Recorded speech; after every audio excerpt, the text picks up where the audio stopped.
In 1974, the first tabletop role-playing game was created. Since then, people from all around have gathered to play. Join me as we talk with RPG enthusiasts while they share their best, worst, and favorite moments. This is You Had to Be There.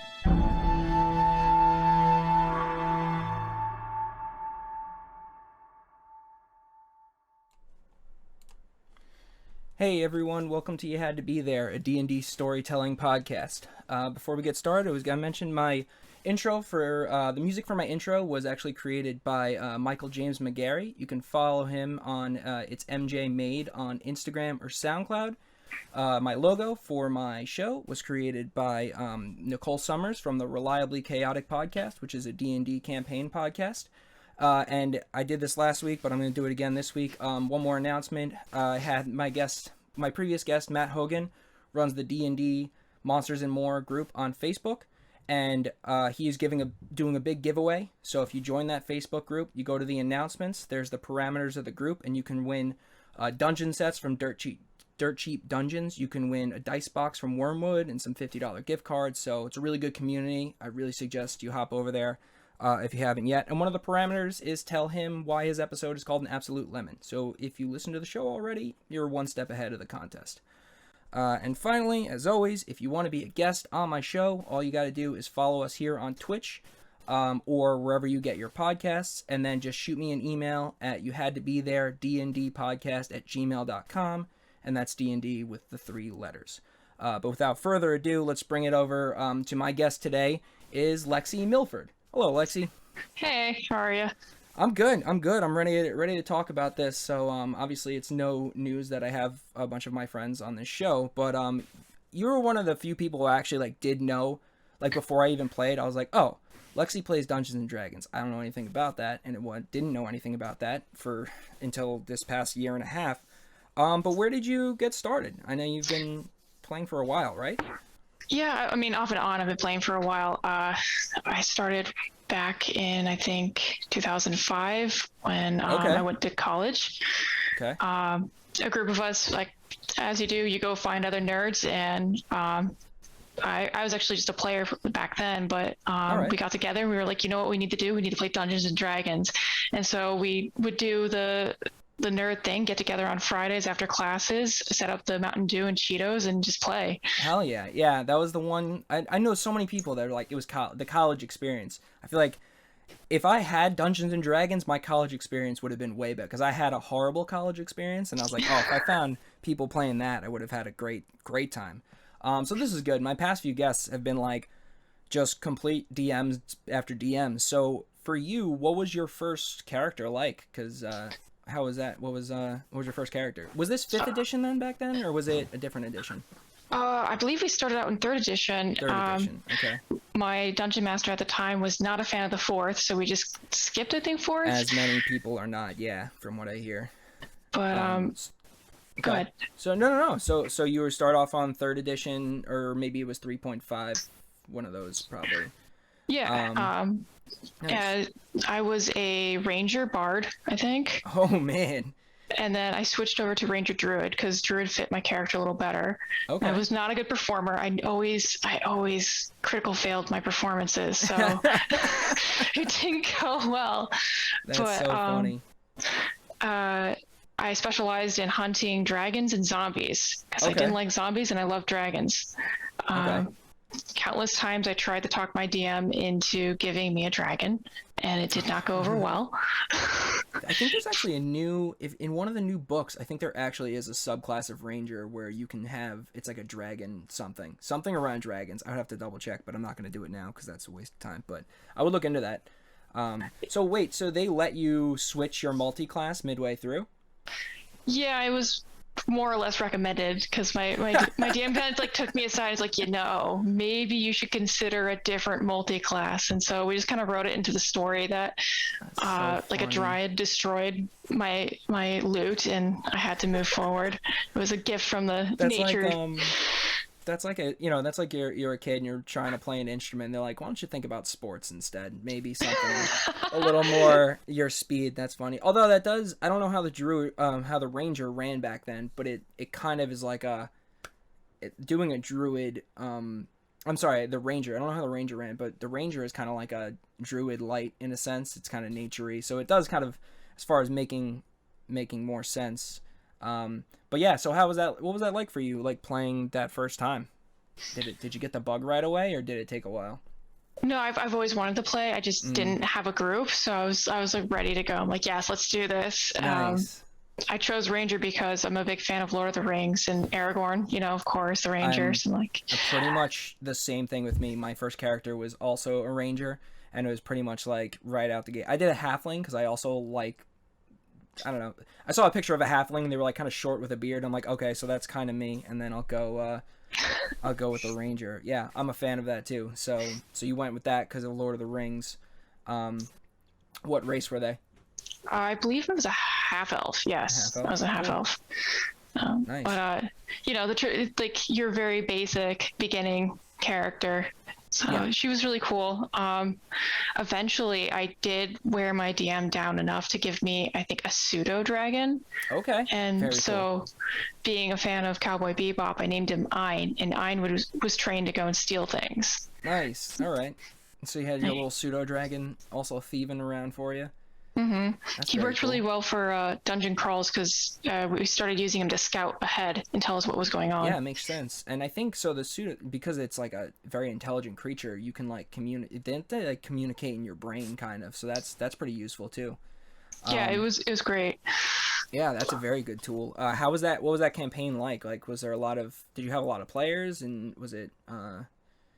Yeah, there's like 4 of us. I don't know how he managed it because now as a DM, like trying to manage a bunch of player characters and NPCs, it's hard.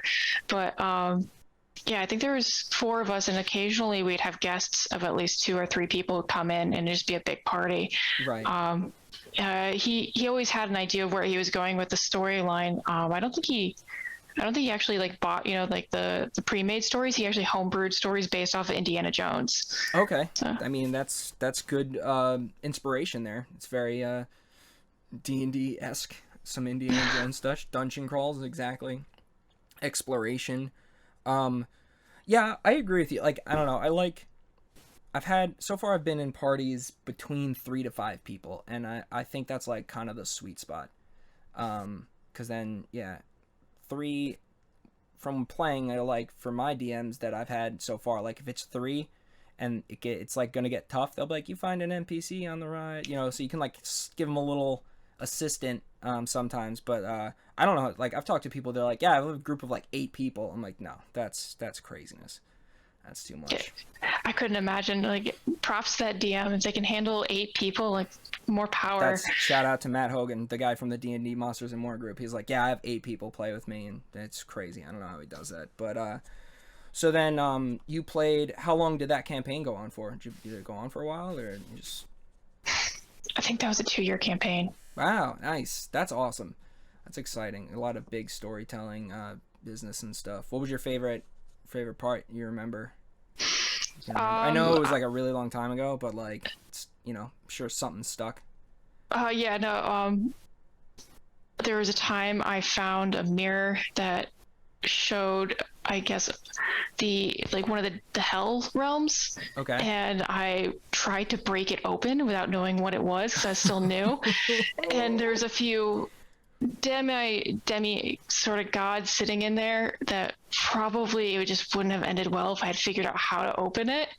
Again, my DM later, he told me, he's like, you're just extremely lucky you had a bad roll on that one because that wouldn't have gone very well. Oh, so you tried to break it, but you didn't break it? Yeah, I was trying everything to get in there because I could see a whole nother room with a weird like monster toad. I forget the name of the monster toad, but it's like a dynamic toad creature.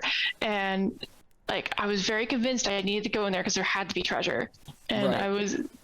As you do. And I was just very lucky that like they didn't see me either. Right. So that's funny. That's a nice little thing. Very cool.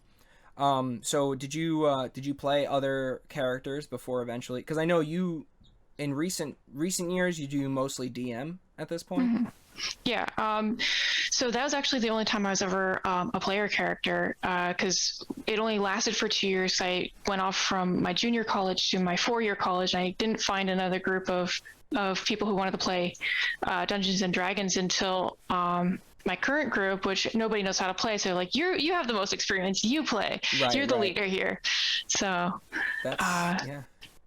I mean, if I'm being honest, we tried roping you for my group when I was trying to, but you were busy with another one. So we were like, so we had a couple other people join, but you were one of my, like, I want to do this while I'm stuck inside. And then little do I know, as I mentioned many times, next thing you know, you become completely obsessed and have a podcast. But anyway.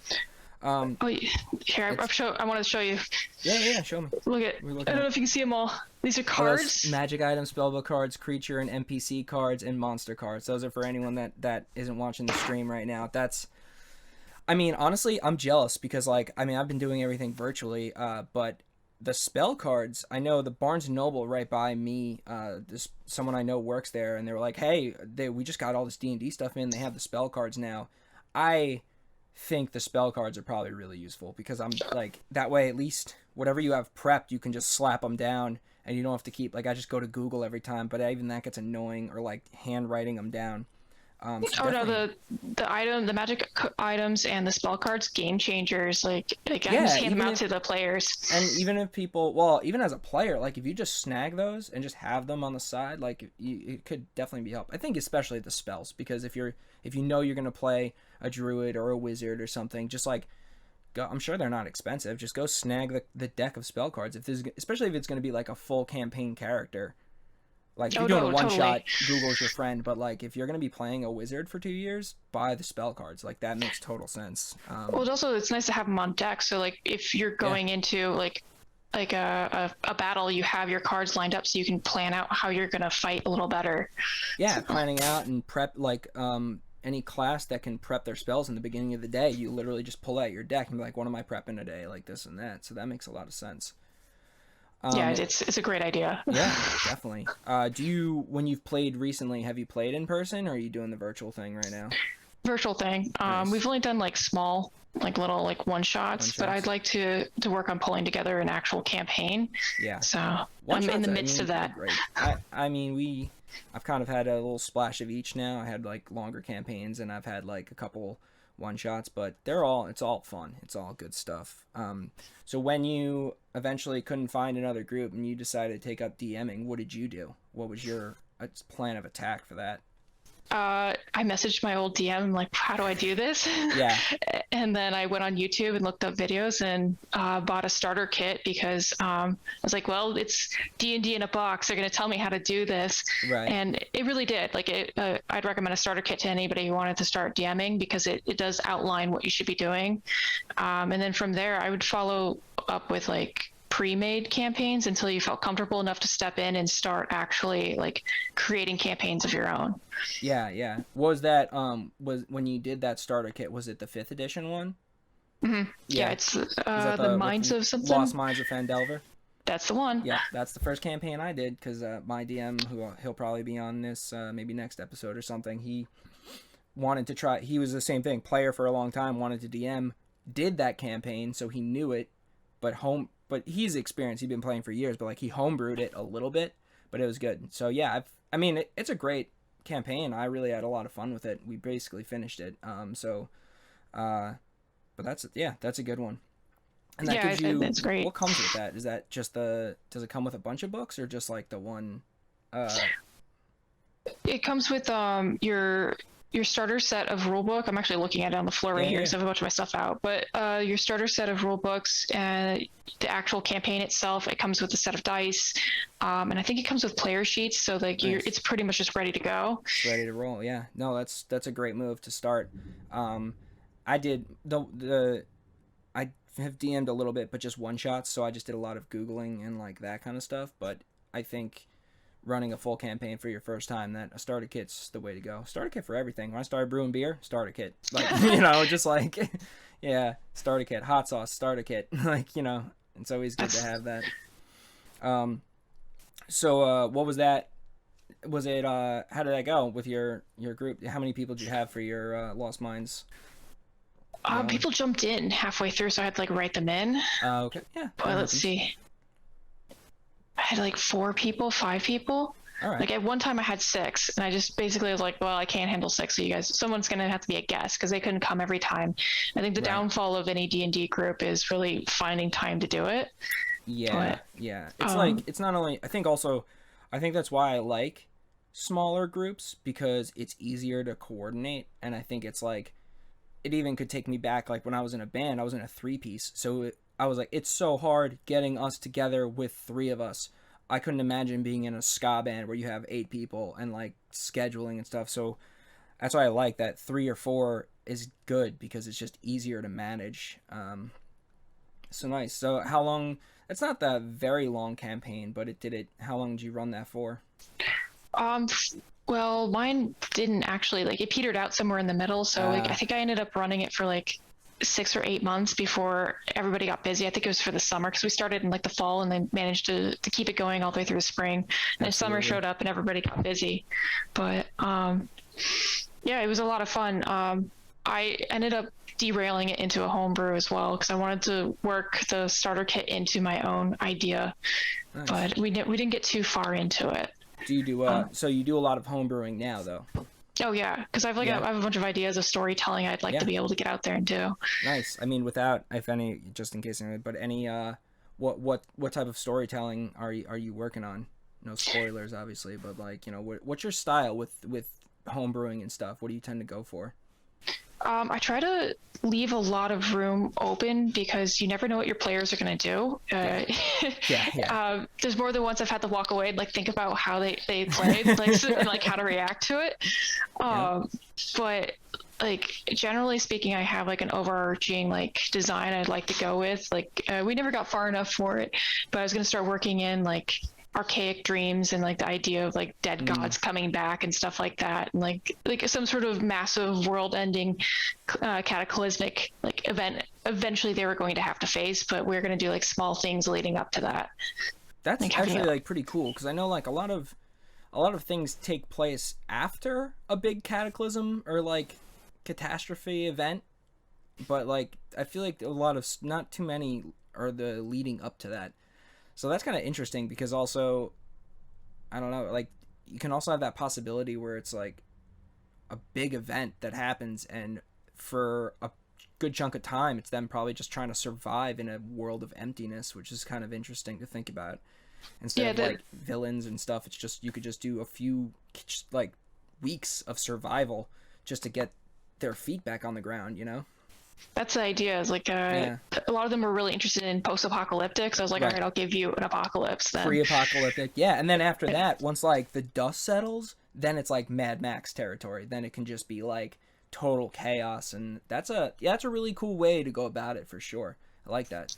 Well, I also want to be able to include their own backstories too. So that's why I leave usually the beginning of it open, is so that I can get an idea of who they're supposed to be and what are their motivations to being out on this journey to begin with.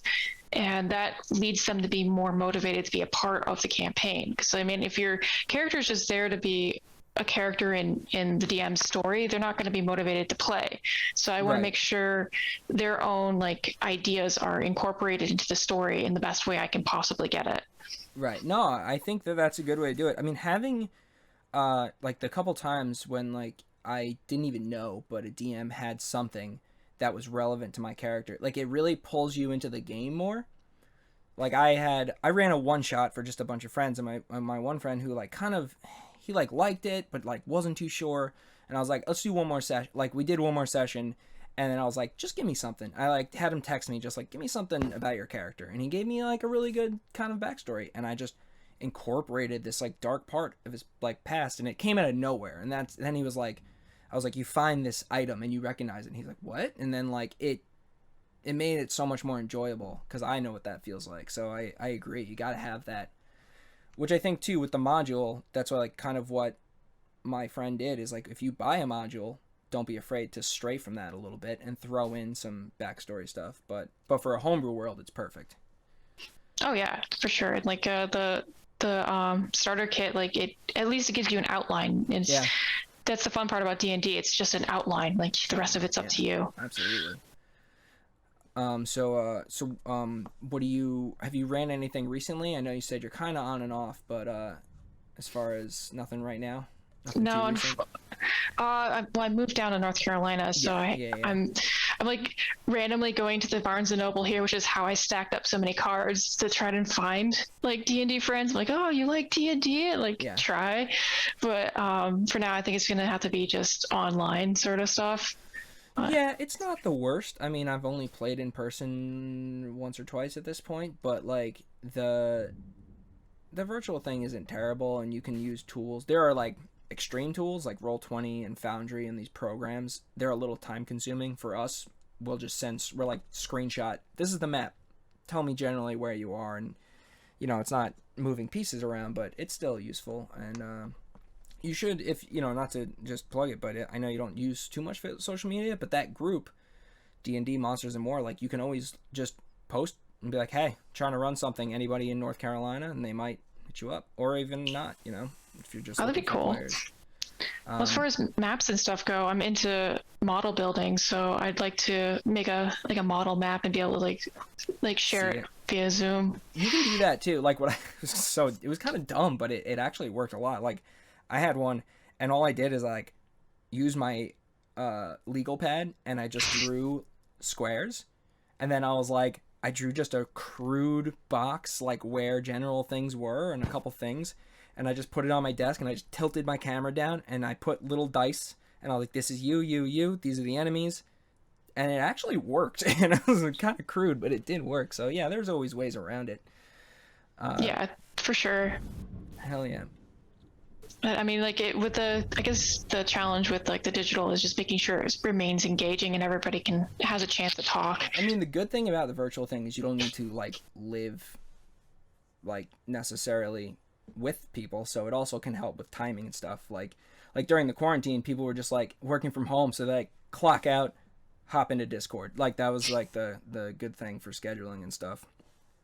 Yeah, for sure. Like I think that's probably the perk of it is because that was the big I think downfall of my campaign was everybody's schedules just stopped syncing. We couldn't go over to each other's houses to play. So with Zoom, you can just pop on. Yeah.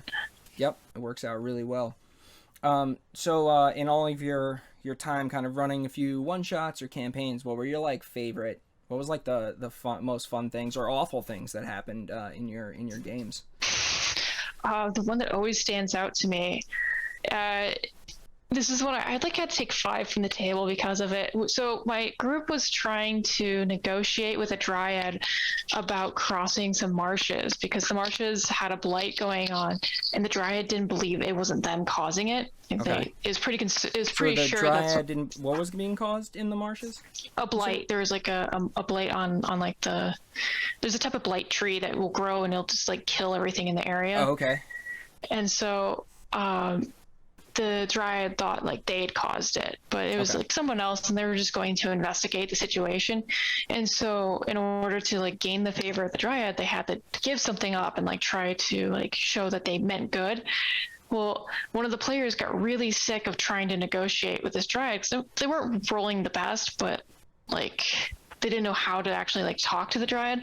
So instead he turns around, takes his sword and cuts off his own arm and just hands it over to the dryad. And it's something I was completely not expecting, because they're like, trying to do like a peace offering. Yeah, I was like, I guess that works because they something alive-ish, sure, is a piece of them. But like I had to step back and like try to figure out what I was gonna do going forward. I was like, what? Like they rolled high enough too to actually successfully cut their arm off, and I was like, what?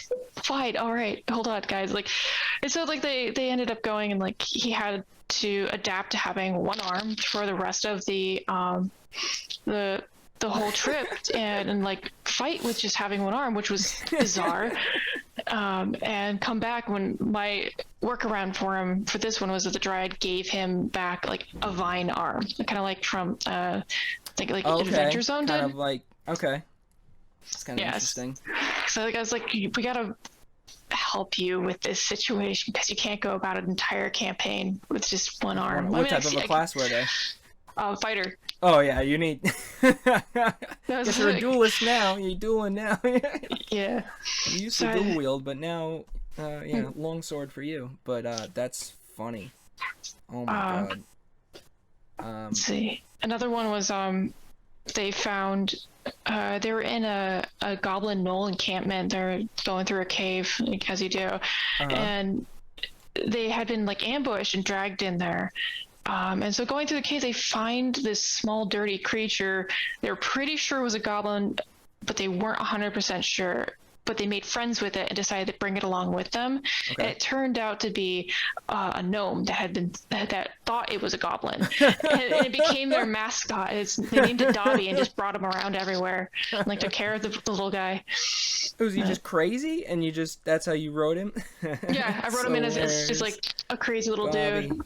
I like Bobby. Was Bobby useful in any way? Did he like?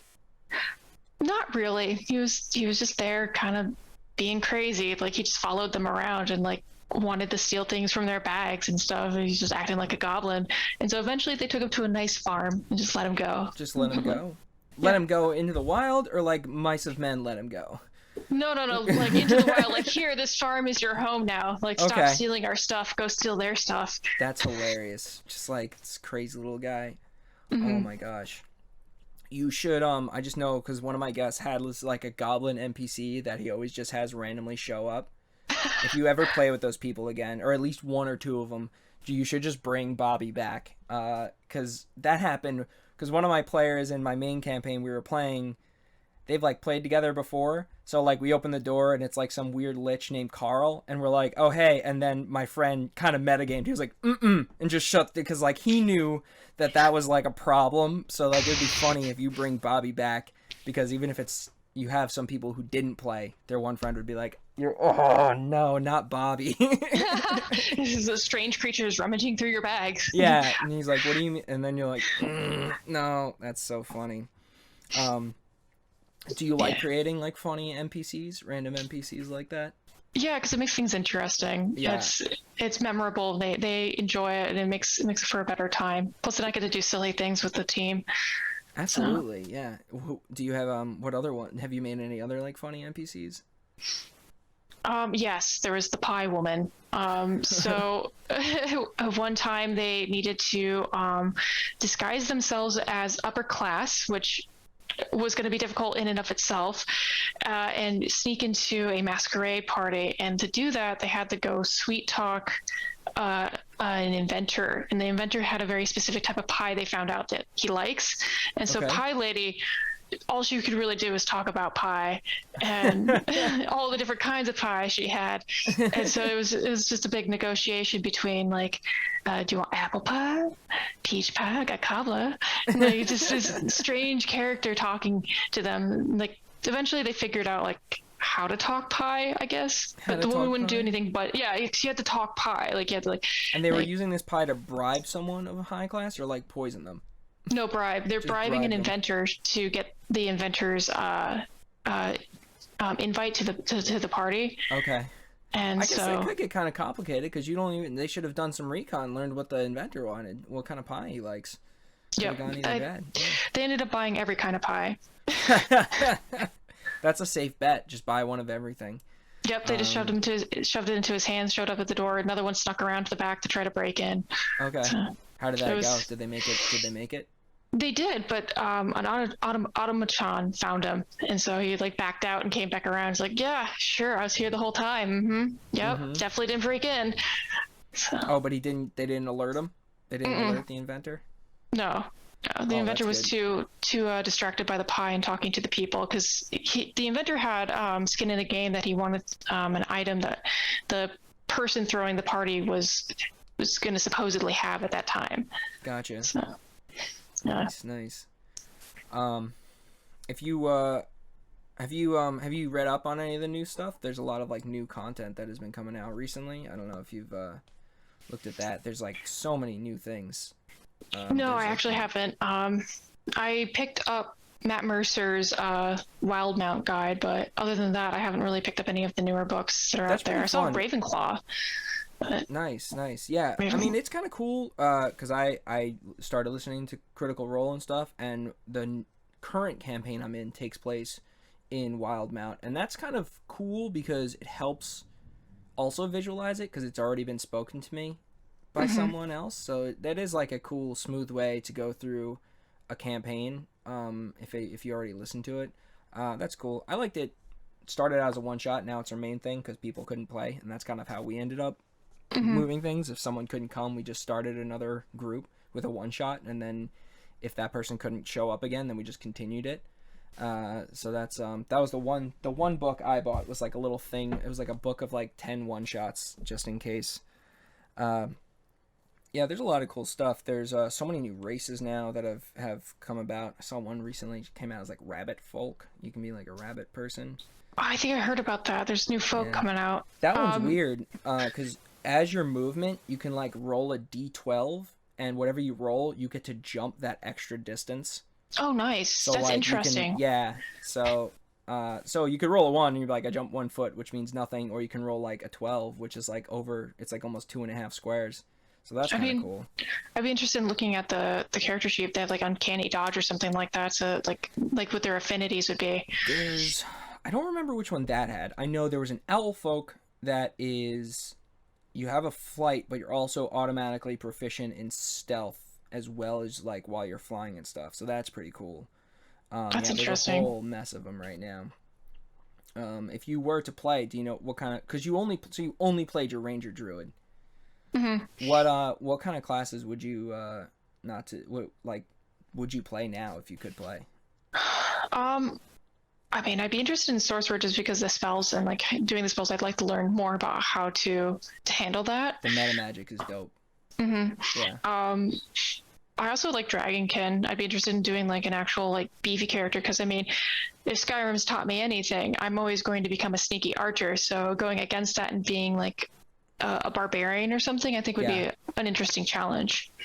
So after my ranger, I did like a one shot briefly with like an artificer, but then the one character I played with after that was a barbarian, and it's way scarier because I was like the whole for literally a year I was just like I'm standing in the back and shooting arrows and plugging everyone with arrows and barely getting hit at all, and then I was like I'm gonna try and be a tank, and then I'm like just absorbing damage, and I'm like oh my gosh, this is horrifying. So it is definitely, but it's good to step out of your comfort zone.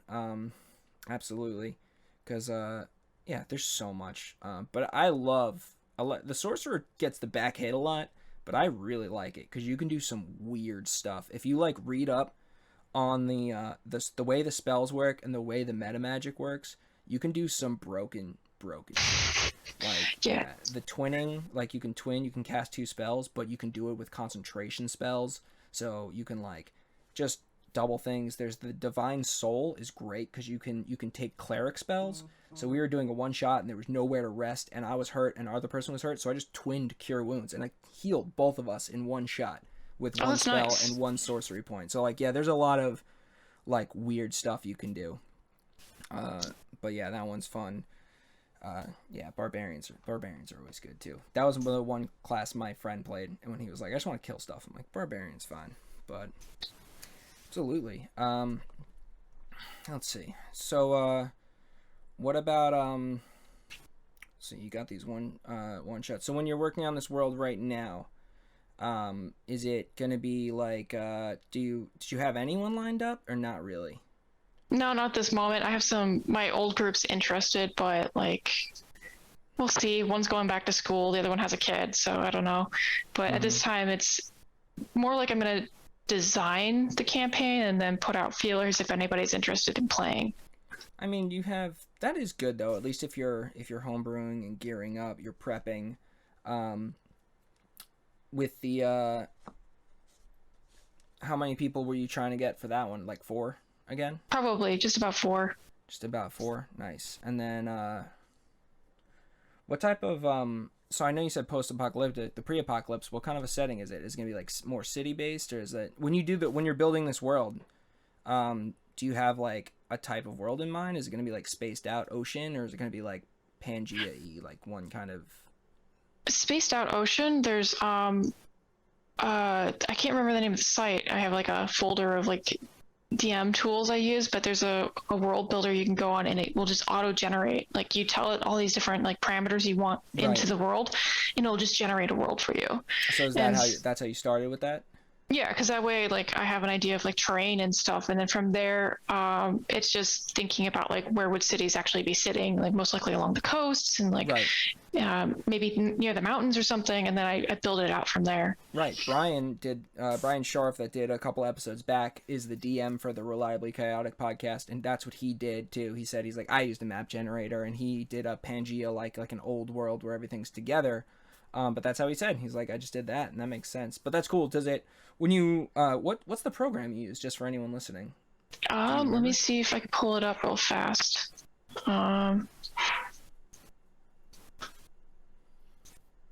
like, I'm sure there's a lot of, I know I've literally, almost everyone that has done my show that has DM'd have been homebrewers, so I don't really know how they go about it.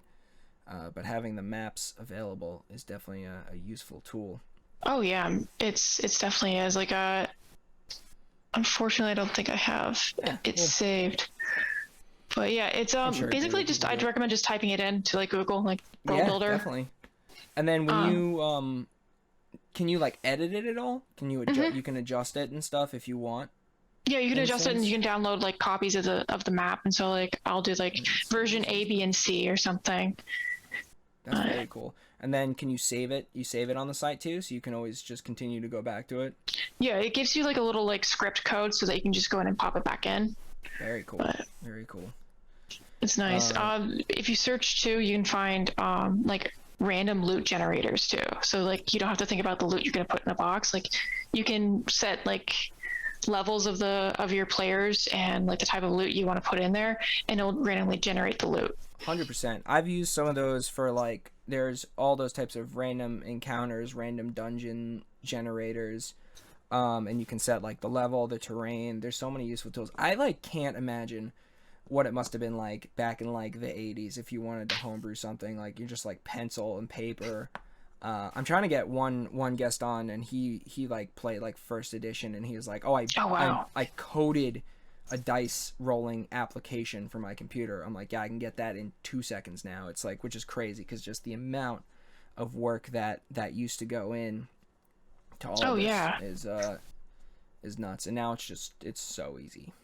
Oh yeah, there's plenty of like what D&D Beyond and stuff. I use D&D Beyond a lot for a lot of character builds. I've like looked on it. I use it for resources. I know the paywall annoys me. Which I guess is, makes sense. But have you paid for it, or do you just use what's free so far, right? I use what's free. Like I found it a while ago, and I was using it for actually I use it for mostly for DM tools because I can collect my players player sheets that way, because one of the hardest things I've found is getting players to give me their player sheets back so that I can look them over. Yeah. I didn't really do like we haven't really done too much of that. I used I got this like 5th edition character sheet app, it's called. Oh, nice. And it was like $3. It was $3, and I just purchased that, and it does like everything for you, like adds in the provincial, like just like D&D Beyond does. The good thing though is it has everything, and when the new Tasha's book came out in like 2.5 weeks, they put everything up there. The only difference is they like tweak some of the wording, so it's not because like wizards and copyright stuff.